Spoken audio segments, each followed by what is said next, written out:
久しぶりねあなたに会うなんてあれから何年経ったのかしら少しは私も大人になんてでしょあなたはいい人できたでしょうねちゃったけの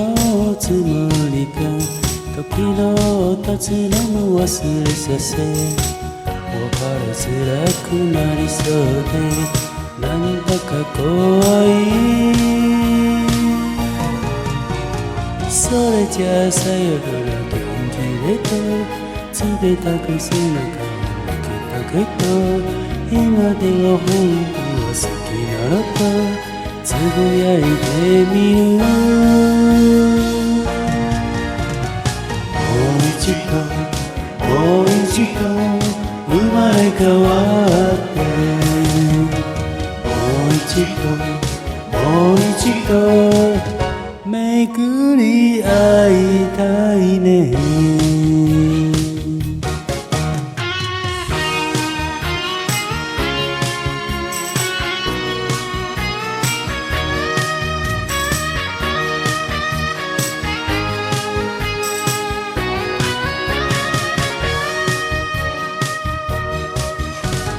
お久しぶりね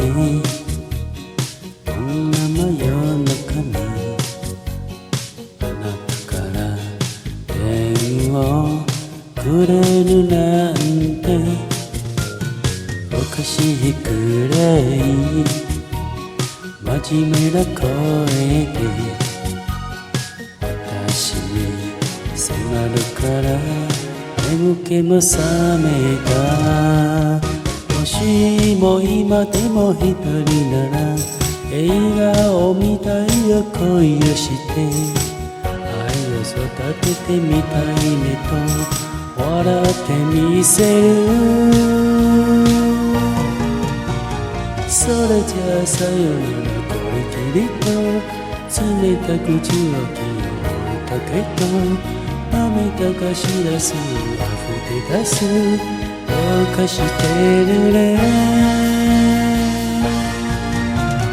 もう一度もう一度生まれ変わってもう一度もう一度巡り会いたいねもう一度もう一度生まれ変わってもう一度もう一度巡り会いたいね